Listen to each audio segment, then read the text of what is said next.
ইসলাম ইসলাম দিয়ে রাষ্ট্র পরিচালিত হোক, কোরআন দিয়ে রাষ্ট্র পরিচালিত হোক, ইকামতে দিন, দিন কায়েম হোক। আল্লাহ তাআলা বলছেন আকিমুদ্দিন, তোমরা দিন কায়েম করো। পারিবারিকভাবে, ব্যক্তিগত জীবনে, পারিবারিক জীবনে, সামাজিক জীবনে, রাষ্ট্রীয় জীবনে তোমরা আকিমুদ্দিন, দিন কায়েম করো। আমরা সব চাই, কিন্তু দিন কায়েম হোক এইটা কিছু মানুষ চায় না। বরঞ্চ যারা দিন কায়েমের আন্দোলন করে যে আমরা কোরআনের রাষ্ট্র চাই, ইসলামের রাষ্ট্র চাই, বরঞ্চ ওই সমস্ত নামাজিরা তাদের বিরোধিতা করে, ঠিক কিনা? বিরোধিতা করে।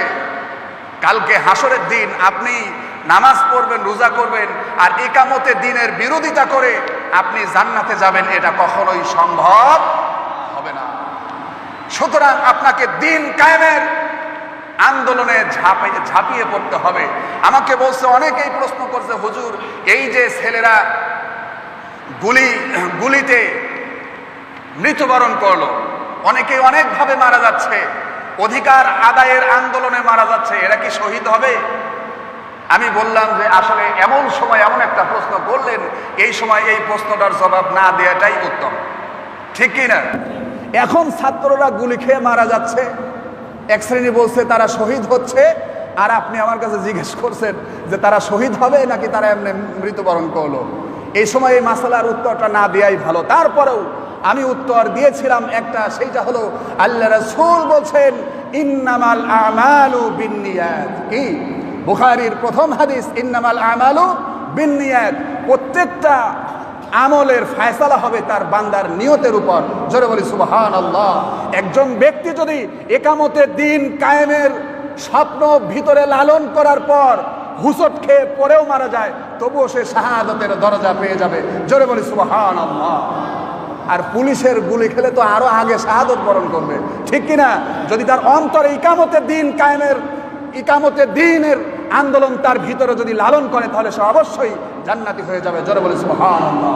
সুতরাং আপনার ভিতরে, আপনি মুসলিম হিসাবে আপনার ভিতরে দিন কায়েমের আন্দোলন আপনার ভিতরে লালন করতে হবে। সেকুলারিজম, অন্যান্য কিছু, এটা যদি আপনি ভিতরে লালন করেন, কোরআনের আইন বাদ দিয়ে সংবিধান যদি মানব রচিত হয়, তাহলে আপনি নামাজ পড়ে কি করবেন? কারণ আল্লাহ তাআলা সংবিধান দিয়েছেন কোরআন। সংবিধান কি? কথা বলেন না কেন? সংবিধান কি? কোরআন। মানব জীবনে, ব্যক্তিগত জীবনে, পারিবারিক জীবনে, রাষ্ট্রীয় জীবনে, সর্ব অবস্থায় আল্লাহ সুবহানাহু ওয়া তাআলা সংবিধান দিয়েছেন কোরআন। কোরআনকে বাদ দিয়ে আপনি ব্যক্তিগত জীবন পরিচালনা করেন, সমাজ জীবন পরিচালনা করেন, রাষ্ট্রীয় জীবন পরিচালনা করেন, সংবিধান প্রণয়ন করেন, কোরআনের বাহিরে কোনো সংবিধান মুসলমানের কাছে পছন্দনীয় হতে পারে না, ঠিক না? পারে না, কখনোই পারে না। সম্মানিত হাজিরিন, সুতরাং যে কথা বলছিলাম, যে ব্যক্তি আল্লাহর রাসূলকে মহব্বত করবে, সে ব্যক্তি অবশ্যই ইকামতে দিন, দিন কায়েমের আন্দোলন, অর্থাৎ দিন কায়েম হোক, এইটা সে পছন্দ করবে, ঠিক কিনা? এইটা সে পছন্দ করবে।